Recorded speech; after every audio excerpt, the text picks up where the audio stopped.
in process, but I figure all of life is, and it's good enough. This one was written for Grandma Susie's parents. I was born into the temple of the forest, not raised by wolves, but trees and their guardian owls. I climbed into the nests of orange trees, eating the mist of sweet essential oils, filling the dry California air with the pheromones of delicate white flowers. As soon as I could comprehend death, I wondered if I should worship a man in the clouds. I mourned the death of the grandmother weeping willow in my backyard. When we left our home in the eucalyptus groves, I found new kinship, sought refuge in the wet womb of needles beneath the lacy boughs of cedar. Watching water droplets cascade into a whisper of perpetual prayer for all the lives I must have already died to and forgotten. Flowers adorned summer fields, precipitating an inner knowing of one of those lives, of growing flowers, a farmer entranced by a perpetual spring, potentiating flower essences with all chemical arrangements of the elemental spirits, wind, water, earth, fire, carrying the code of the cosmos, unlocking the ancestral wisdom knitted into our spine, the origin of all that will again be destroyed. My maternal great-grandmother grew up in Maine, speaking French long before English. Annette Carmen Dubé, her family grew flowers. She married a man named Isidore Albert St. Martin, a man whose blood ran a red river of spawning salmon, who carried the incense of burning cedar on his tongue. He inherited his name from a French fur trader from Canada, sent to Washington State to claim a Chinook woman 3 generations prior.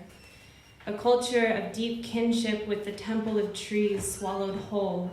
I realized that my existence must contain all that is wrong in the world, wound up into the cellular memories of my womb, girl married off as white man's property, her brown skin slowly washed through a century of commodification of all that they consider holy. The whisper of the flowers and trees were driven into the marrow of bone, buried and etched like braille into the dark crystal caverns of body, a holy grail of elixir to be revealed at the human zenith of amnesia. When Annette and Isidore, who went by Al, moved to California, the grizzly bear had already been driven to extinction. Los Angeles was still orange groves and wooden orange crates advertised with paintings of Indians wearing feather bands across their foreheads. Orange is branded warrior. The conquistadors had arrived in Southern California, carrying with them the seed to repopulate the native community. What wasn't destroyed was renamed after military generals, each giant sequoia misappropriated with iron plaques carrying names that couldn't possibly contain the sheer size of the namesake's ego. Even the largest tree on earth couldn't carry something of such great mass. My grandma Susie was born into an altar of Chinese oranges, South Pacific eucalyptus, and South American palm trees, when the river had already been paved with concrete into a permanent course. My mother would be born when the wildness that remained had already been carved out into plastic and metal and concrete, a jungle of human enterprise reaching 73 stories high when the eucalyptus and orange and palm were already considered native, when all that had been forgotten of the ones who stood tall before them, assimilated, branded as warrior. Her warrior grandfather would take her on evening walks through the eucalyptus groves, walking in the growing shadows of the moon, waiting to be blessed by the sight of owls. Then came me, alive in a time when Southern California feels on the verge of lost civilization, on fire for whole months out of the year, burning the rest of what remains green. The water rarely falls from the sky, and when it does, it comes down in whole lakes, and mud carries the houses to the ocean. I was born already speaking to willow trees and minerals, climbing orange trees and sinking into the sweet scent of eucalyptus.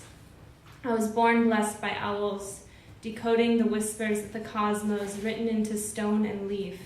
Somehow it was written into the matrix of my bones that this In this lifetime, the wounds would unwind, unraveling a century of sleep through the great journey into the crystal cavern of body to uncover a perfectly preserved elixir of remembrance, of who I am and where I came from and who we're all written to be. I contemplate that the last time I fell through space, I portaled through the womb of my children's children, carrying the memory of growing flowers and the sweet essential oils of trees.